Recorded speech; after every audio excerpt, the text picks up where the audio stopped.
You know, when we talk about the Trojan War, two names usually come to mind: Achilles, the unbeatable Greek champion, and Prince Hector, the greatest warrior of Troy. But here's the thing: while Achilles is all about fighting for his own immortal glory, Hector is fighting for something much more real: his home, his family, his city. So today, we're going to dive into the story of Troy's tragic hero, a man defined by duty, by love, and by a fate he just couldn't outrun. These are the words Hector says when he knows it's over, when he's finally cornered by Achilles. And this, right here, tells you everything you need to know about him. He knows he can't win. He's not fighting for victory anymore. He's fighting to make sure his story, his honor, is remembered. It's that choice that really makes his story a tragedy. Okay, so to really get Hector the warrior, we first have to understand Hector the man. And you might be surprised to learn he was a prince who was never really meant for war. He was, at his core, a reluctant champion. It's actually kind of funny. Even the ancient writers couldn't agree on what he looked like. Was he handsome and fair-skinned, or tall, dark, and terrifying? This just goes to show you how he became this legendary figure. But while his looks were up for debate, Homer's Iliad is crystal clear about his character. And this is the absolute key to understanding him. Troy's greatest defender didn't even believe in the war he was fighting. His brother Paris started this whole mess, but Hector, as the crown prince, had no choice. You see, a hero like Achilles fought for kleos, that's personal, immortal glory. But Hector was bound by something called eidos, a deep sense of duty and the public shame he'd feel if he failed. He had to defend his city, even though he knew the cause was completely unjust. So, if he didn't even want to be there, how did he become the most feared Trojan warrior of them all? Well, let's take a look at his track record. For 10 long years, Hector's skill was pretty much the only thing keeping the whole Greek army from tearing down the gates. I mean, check this out. He killed the very first Greek soldier to set foot on Trojan land. He went toe-to-toe with the giant Ajax, one of the best fighters the Greeks had, and fought him to a draw. He single-handedly led the charge that broke through the Greek defenses, and he was the only Trojan who managed to set one of their ships on fire. At every critical moment, it was Hector who turned the tide. And you know, after that insane duel with Ajax, the two of them showed this incredible mutual respect and actually exchanged gifts. Hector gave his sword, Ajax gave his girdle. It's a really honorable moment between two enemies. But, and this is where it gets just brutally ironic, that very same girdle is what Achilles later uses to tie Hector's body to his chariot and drag it through the dirt. But all that ferocity on the battlefield, that's only half the story.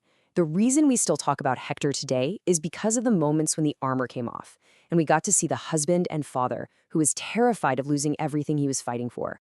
There's this incredibly famous scene where his wife, Andromache, is begging him not to go back out there. And the heartbreaking part is, he knows she's right. He knows Troy is doomed.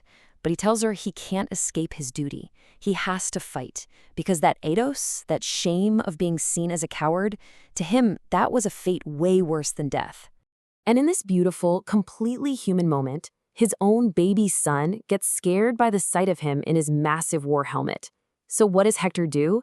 He takes it off, laughs, and just holds his child. For a second, he's not a warrior. He's just a dad, praying that his son will have a better, more glorious life than he did. A prayer he probably knew would never come true. This is what makes him a hero you can really feel for. Every great tragedy has a turning point, right?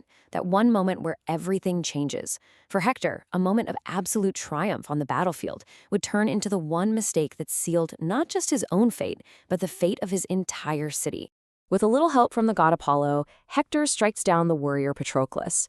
He thinks he's just taken out a major Greek hero.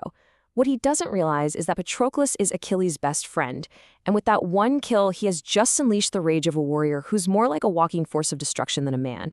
And to make matters worse, Hector then strips the divine armor of Achilles off Patroclus' body and puts it on himself. This is a huge no-no. It's an act of hubris, of pride so big it challenges the gods.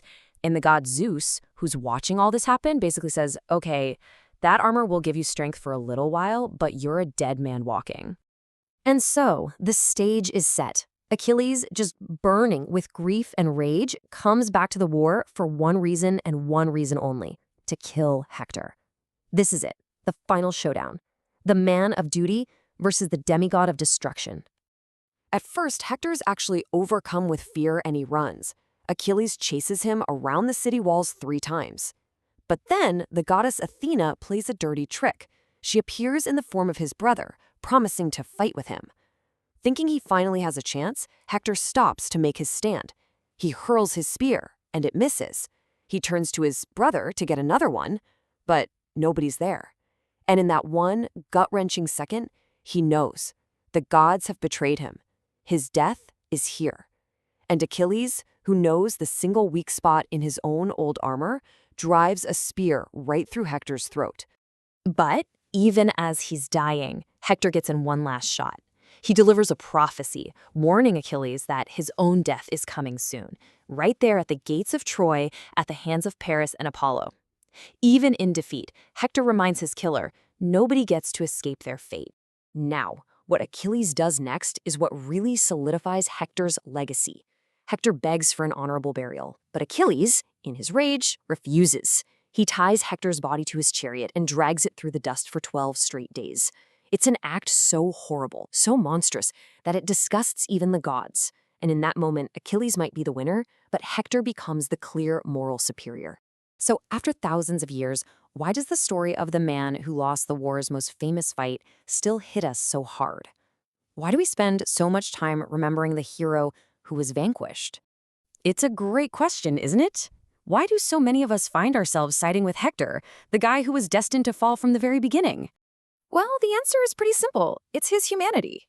Unlike Achilles, who's all about personal fame, Hector fights to protect other people. He's a man of peace, forced into a world of violence. We see his love for his wife and son, which makes his death feel so much more personal and painful. And in the end, he's not brought down by a simple flaw, but by his greatest virtue, his sense of honor, that eidos. His fear of disgrace, of letting his people down, is what ultimately makes him turn and face Achilles and die. And all of this leaves us with one final thought to chew on. Achilles won the battle, sure, and he got his immortal glory. But Hector, by fighting for his home and his family until the very end, forces us to ask what being a hero really means. Is it all about winning, or is it about having something, someone, worth losing everything for?